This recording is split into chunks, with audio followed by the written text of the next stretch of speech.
You must trust God with the little you have. Believe He can breathe life on the little, and plenty would come of it. If you have failed or not getting the best from what you do, invite Jesus, the God of impossibility.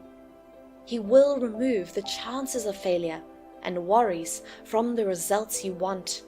He blesses whatever He puts interest in. And if you give Him all in surrender, faith, trust, hope, and belief, everything about you will be blessed and move from one impossibility to possibility. That is God. That is who He is and forever will be. Even in finances, Jesus commanded Peter to go to the sea, and the first fish he catches, he should open its mouth, and he would find money to pay their tax. It happened as he said it. Peter caught a fish, and there, the money they needed to pay tax was in the mouth of the fish. You can't trust Him with your financial needs and troubles. Hand the matter to Him. The disciples were not worried about the money they needed to buy things or make payments, because Jesus was in their midst. Is He also in your midst today? Have you handed the matter that you think is impossible to Him and watch Him resolve it? You can never win unless you approach Him and table it to Him. I do not know what you are going through, facing in life, trusting, or almost giving up. Do not give up or lose hope, trust, and belief in the God of impossibility. He did it for the men in the days of old. They walked with Him and witnessed great and mighty things. Manna from above, the division of the Red Sea for the Israelites to walk on dry land, water from the rock, the wall of Jericho falling, and many more. He is very able, abundantly able to do it for you. Whatsoever it is, just believe and hold on to Him. Key into the God of impossibility. The circumstance cannot stop Him. Nothing can hold Him back from doing great and mighty things in your life.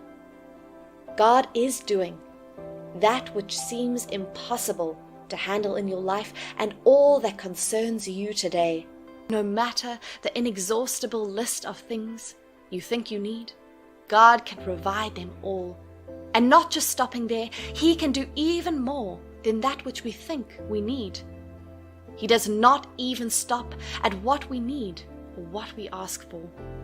The verse tells us that He can do far more than we can think or imagine. Beyond your growing needs and desires, God can do abundantly more for you. It does not reduce the wealth He has, and He is not limited in any way. Philippians 4 verse 19 says that God shall supply all your needs according to His riches and glory through Christ Jesus. His supply of your needs is not based on your capacity.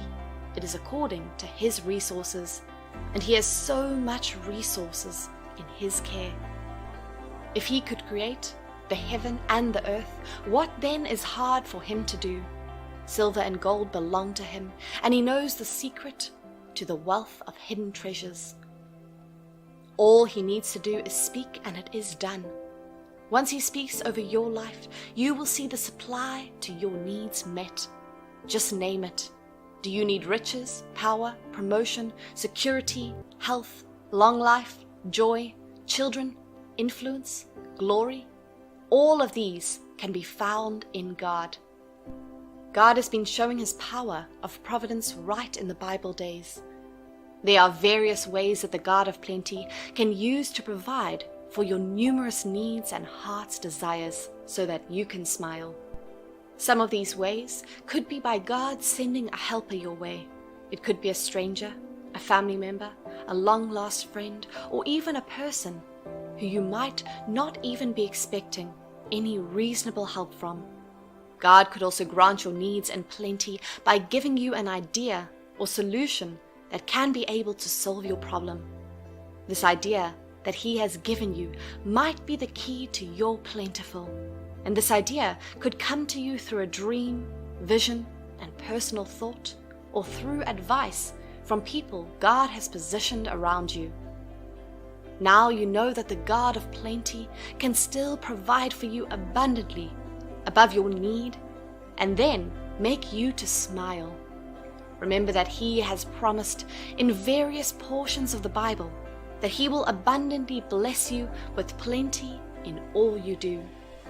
So when you are down, sad, and in dire need, remember to declare these verses and remind yourself of God's promise to bless you plentifully. Deuteronomy 30 verse 9 says, "And the Lord thy God will make thee plenteous in every work of thine hand, in the fruit of thy cattle, and in the fruit of thy land for good.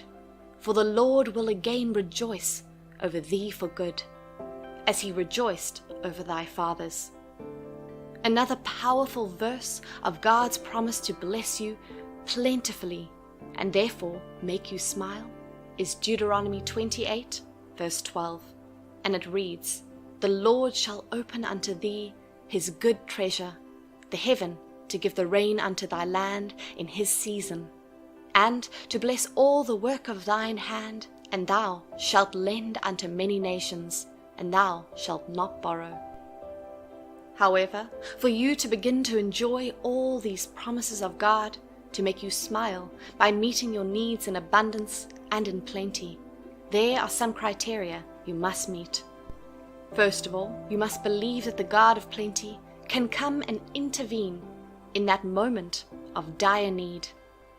It is only through your faith that you can invite Him to bless you abundantly. In addition, you must live a godly and holy life and obey His words.